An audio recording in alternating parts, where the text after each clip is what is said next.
ಇವತ್ತು ವಿದ್ಯಾರ್ಥಿಗಳೇ ಸೊಲೆನಾಯ್ಡ್ ಬಗ್ಗೆ ಒಂದು ಪ್ರಯೋಗವನ್ನು ಮಾಡ್ತಾ ಇದ್ದೀನಿ.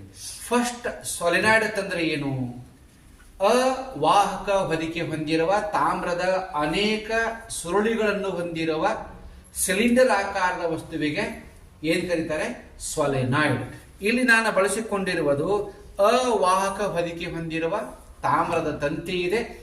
ಈ ತಂತಿಯನ್ನ ಒಂದು ಸ್ಕೆಚ್ ಪೆನ್, ಹಾಳಾದಂತ ಸ್ಕೆಚ್ ಪೆನ್ ಇರುತ್ತಲ್ಲ, ಅದನ್ನು ಎರಡೂ ಭಾಗದಲ್ಲಿ ಕಟ್ ಮಾಡಿ ಅದರ ಮೇಲ್ಭಾಗದಲ್ಲಿ ಅನೇಕ ಸುರುಳಿಗಳನ್ನ ಸುತ್ತಿದ್ದೀನಿ. ಇದು ಯಾವ ಆಕಾರವನ್ನು ಪಡ್ಕೊಂಡಿದೆ ಅಂತ ಕೇಳಿದರೆ ಸಿಲಿಂಡರ್ ಆಕಾರವನ್ನು ಪಡ್ಕೊಂಡಿದೆ. ಈ ಸಿಲಿಂಡರ್ ಆಕಾರದ ವಸ್ತುವಿಗೆ ನಾವು ಏನ್ ಕರಿಬೇಕು? ಸೊಲೆನಾಯ್ಡ್. ಲಕ್ಷ್ಮಿ, ಈ ಸೊಲೆನಾಯ್ಡ್ ಅಯಸ್ಕಾಂತ ಆಗ್ಬೇಕಾದ್ರೆ ಏನ್ ಮಾಡ್ಬೇಕು? ನಾನು ಇದಕ್ಕೆ ವಿದ್ಯುತ್ ಅನ್ನು ಕೊಡಬೇಕು. ಅದು 3 ವೋಲ್ಟ್ ಆಗಿರ್ಬೋದು, 5 ವೋಲ್ಟ್ ಆಗಿರ್ಬೋದು. ನನ್ನ ಹತ್ರ ಇರೋದೆಷ್ಟು? 9 ವೋಲ್ಟ್ ಬ್ಯಾಟ್ರಿ ಇದೆ. ಆ ಬ್ಯಾಟ್ರಿಯನ್ನ ಇದಕ್ಕೆ ಏನ್ ಮಾಡ್ತೀನಿ? ವಿದ್ಯುತ್ ಅನ್ನ ಕೊಡ್ತೀನಿ. ಆವಾಗ ಈ ಸೊಲೆನಾಯ್ಡ್ ಏನಾಗುತ್ತೆ? ಅಯಸ್ಕಾಂತ ಹೇಗೆ ಕೆಲಸ ಮಾಡುತ್ತೋ ಅಯಸ್ಕಾಂತದ ಎಲ್ಲ ಗುಣವನ್ನ ಈ ಸೊಲೆನಾಯ್ಡ್ ಪಡ್ಕೊಳ್ಳುತ್ತೆ.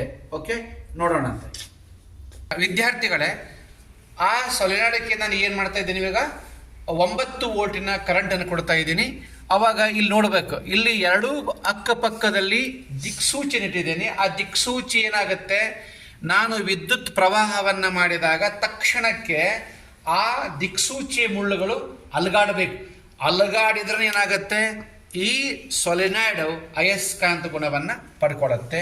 ನೀವು ನೋಡ್ಬೇಕೀಗ, ಅದನ್ನ ಕರೆಕ್ಟಾಗಿ ನೋಡ್ರಿ. ಅಲುಗಾಡತ್ತೆ ಇಲ್ಲ?